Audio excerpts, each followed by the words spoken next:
Well, Beyonce took home some massive wins last night at the 67th Grammy Awards, winning Album of the Year as well as Best Country Album. Yeah. That's our first Hot Topic, brought to you by Walton Art Center. So the ceremony highlighted Los Angeles' resiliency in dealing with the wildfires. The show began with a performance of Randy Newman's I Love LA by Dawes, whose members were directly affected by the devastation. They were joined by John Legend, Brad Paisley, Sheryl Crow, and others. The Weeknd ended his Grammys boycott with a surprise performance. Kendrick Lamar won Song and Record of the Year for Not Like Us, and Chappell Roan was named Best New Artist. Lots of stuff going on at the Grammys. Obviously, it was a big night for the Grammys, and talking about the recent fires that have swept through LA and kind of raising support for that. Yeah. But what a night, what an iconic moment for Beyonce. Right? You know, country album and album of the year. Huge night. And she seemed genuinely shocked. Surprised, Yeah. I know. Which my spidey sense was tingling. I was like, no, she's winning both of those categories. Yeah, you should have told her. I know, I should have told her. Yes, I know. But the performances were always outstanding. Billie Eilish did a great job this year. Sabrina Carpenter, as you see there, fun, festive. You know, award season is upon us, so Oscars just around the corner as well. So we'll see. We'll get ready for our Oscars. Yes. Well, speaking of movies, DreamWorks Animation's Dogman fetched $36 million in ticket sales at the weekend box office in the U.S., making it the biggest debut in 2025 yet. So you see it right there. Man, it took a bite out of the box office. Absolutely fantastic. And then the horror comedy Companion also opened well above expectations, $9.5 million. At number 3, it was Mufasa and $6.1 million. One of the early year's standout successes has been Sony Pictures' One of Them Days. The R-rated comedy starring Keke Palmer and SZA took 4th place this past weekend at $6 million. And then finally, the action thriller starring Mark Wahlberg fell to 5th place with $5.6 million. But it was a big weekend for families. I think Dogman really showed up and showed out at the box office. I agree. And you know what? I have to say, I've not seen the Mark Wahlberg film, but it looks crazy. But I have seen the picture of him with no hair, that is just... He's got the U. Yes, yeah, he's got the U. Why? Gotta see that. Just for that moment alone. Yeah. Well, Phil, the world's most famous groundhog, I almost said hedgehog. That would be Sonic. Yes. He saw his shadow yesterday, guys. So Punxsutawney Phil, he woke did. up on Sunday and he saw that shadow, and we know that means we are destined for 6 more weeks of winter. So also that means that him and Josh Rugger got a little beef going on. Yeah, they got beef again. Yeah, once again. so during the announcement, the weather was partly cloudy with temperatures hovering at about 20 degrees Fahrenheit. Snow was actually expected later that day, so it looks like Phil was pretty on the nose with that.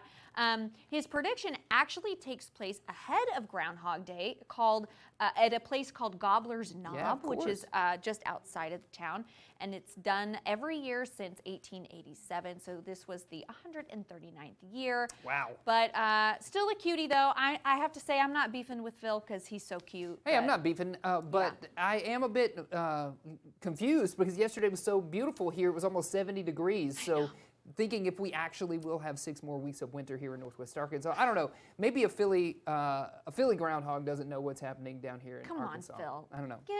Get it together. Get it together, Phil. Get it together. Well, Sterling K. Brown has no shame about the methods which helped him get into his character for a new role on Paradise. The actor who plays Secret Service agent Xavier Collins in Hulu's new political thriller said that the role required him to perform many serious scenes and emotional moments. And to prepare for those, he admits he relied on a particular song. He said, quote, "It's from Wicked. It's a little for good. A little for good goes a long way. It's beautiful," end quote. In addition to getting teary-eyed by the emotional Wicked ballad, Brown says he also takes some time for himself to get into that headspace. So, hey, that's a great song right there. If you've only seen and haven't listened to the soundtrack to the full musical, then you might not be familiar with this one. It's going to come in part 2 that's coming out next year, but man. Part 2 that's not called Part 2. It's called For Good. Yeah. Apparently. So, yeah. Get ready to cry. Wicked gets me into a headspace as well. I get that. Well, Poppy the boxer takes her bedtime very seriously. When her grandpa wouldn't leave her house when it was time for bed, she got a little bit vocal. Let's take a look at this. Now, You can see she's getting a little testy with her grandpa. She's wanting him to go home so she can go night-night. Get out of here. Now Get you off can the sofa. Right. You can follow her on Instagram at Royal Princess Poppy. She's got several videos where her grandpa tucks her into bed, but you can see her there. She is literally whining for him to leave. Get out of here. Absolutely hysterical. Hey, I'm familiar with that. I love her. Look at that little side eye too. She's like, get out. Get out. Why are you still here? She's so cute. Oh, speaking of getting out and why are you still here, man, over the weekend in a blockbuster NBA trade, the Dallas Mavericks have sent star guard Luka Doncic to the Los Angeles Lakers in exchange for forward Anthony Davis. Now, the trade has significant financial implications for Doncic. By leaving Dallas, he forfeits eligibility for a 5-year Supermax extension worth approximately $345 million. So he's potentially losing around $116 million. I got to be honest, when we're talking about millions of dollars, I'm just kind of like, I get what's a million what versus does it even mean? Yeah, whatever. But additionally, when he moves from Texas, which has no state income tax, to California, that state has an income tax rate of 14.4%. So that's further going to impact his earnings. Mavericks general manager Nico Harrison cited defensive concerns and Doncic conditioning as factors in this decision. But it was fascinating. It was obviously blowing up social media yesterday when everyone learned of this blockbuster trade that was happening. So more to come. Let's see if Bronny, and Luka can do some stuff out there in LA. You know I'll see. I know. You know I'm. You're a big NBA chomping fan. at the bit. Big NBA fan. Yes, That's right. I know all of those people. Well, Sumatran tiger cub, thank you for that, has made his official debut at Disney's Animal Kingdom. Baxo debuted on the Jungle Trek at the theme park this past Wednesday. He was born on September 26th of last year, and the young tiger's growth was documented through the weekly Tiger TV Tuesdays update shared by the Disney Parks blog.